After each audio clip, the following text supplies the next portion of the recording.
Bueno, el tema que traigo en esta cápsula es cómo armar un fondo de emergencia. Sí, es una pregunta que me han hecho muchos, que en la clase de ahorro estuvimos viendo que era uno de los tipos de ahorro, y de verdad, cómo armarlo, qué cosas tener en cuenta en la práctica. Bueno, es un poco lo que motiva a esta capsulita. Primero, recordarles qué es un fondo de emergencia. Es un tipo de ahorro, es un colchón financiero que guardamos especialmente para imprevistos. En general se suele usar en casos de emergencias médicas, en caso de que uno de los dos, por decisión propia o por decisión externa, se queda sin trabajo, en casos donde se rompe algo, el auto, algo en la casa, un gasto que normalmente no está planificado ni está dentro de los gastos que normalmente hacemos mes a mes, ¿sí? Entonces, el fondo de emergencia representa ese colchón financiero. ¿Qué, qué función tiene? Fundamentalmente es evitar que tomes malas decisiones, ¿no? Evitar que te endeudes, ¿sí? O que tengas que salir a vender un bien ante una crisis, ¿no? Entonces, es una forma de pararnos con tranquilidad y con seguridad frente a una posible crisis futura. Y la clave es entender cómo armarlo al fondo, ¿no? Lo que quiero traerles hoy es cuáles son esos pasos para armar el fondo. El primer paso es calcular los ingresos, perdón, los gastos fijos básicos que tenemos, ¿sí?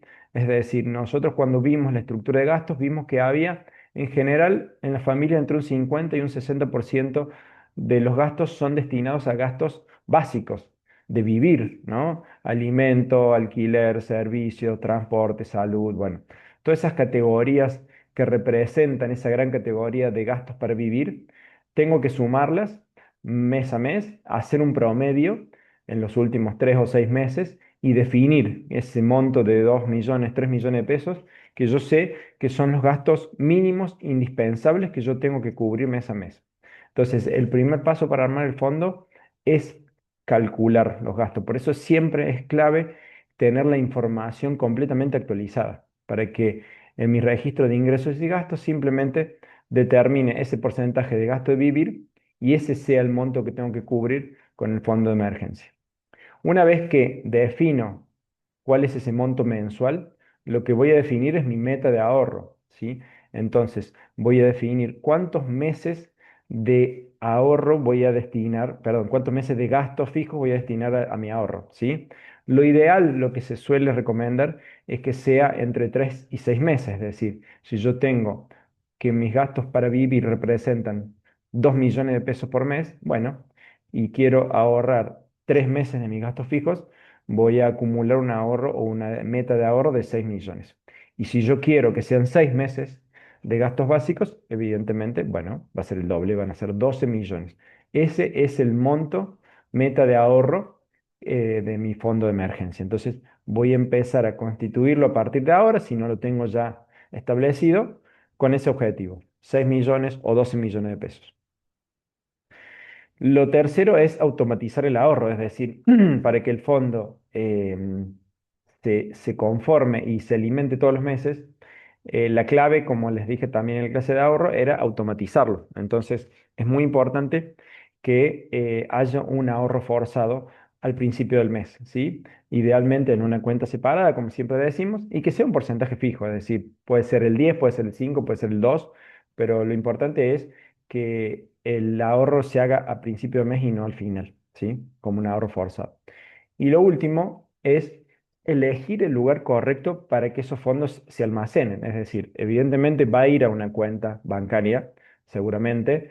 Ya hemos visto que el ahorro en dólares o el ahorro por fuera del sistema, bueno, no representan una opción extremadamente rentable. Entonces, bueno, si va a estar dentro del sistema financiero, vamos a primero resguardarlo en una cuenta separada, como para que no quede esa cuenta a disposición o a mano para que lo gastemos o hagamos pagos del movimiento natural del mes. Entonces, lo ideal es que sea una cuenta separada, que no se toque para gastos y que se invierta. Y que se invierta en inversiones seguras y de disponibilidad inmediata. Esto es lo que más me interesa recalcar, es decir, cuando vamos a empezar a constituir el fondo de 6 millones, bueno, empezamos con un objetivo mensual de 500.000 pesos. Bueno, nos va a llevar 12 meses lograr el objetivo de armar el fondo de emergencia. Bueno, todos los meses vamos a destinar 500.000 pesos de manera forzada, apenas ingresa el mes, a esa cuenta, y esos 500.000 pesos van a ser 1 millón el mes que viene, van a ser 1,5 millones el mes siguiente, y ese dinero vamos a invertirlo en inversiones seguras y disponibilidad inmediata, es decir, en activos con poco riesgo y en activos en los que pueda automáticamente de un día para el otro obtener el fondo líquido nuevamente, es decir, no tomar inversiones de largo plazo, de mediano plazo, sino que sean inversiones de rápida disponibilidad, ¿no? Como un fondo FIMA, es decir, inversiones en las que yo pueda convertir en dinero rápidamente, puesto que si yo tengo un imprevisto, que es una emergencia médica, no puedo esperar quizás 20 días o 30 días hasta que finalice mi plazo fijo, o si yo tengo que, no sé, hacer una refacción de mi auto porque lo necesito para moverme, bueno, no puedo esperar 15, 20, 30 días, entonces tengo que tener el dinero invertido, pero en una inversión en la cual pueda salir rápido, ¿sí? Bueno, esa sería la idea.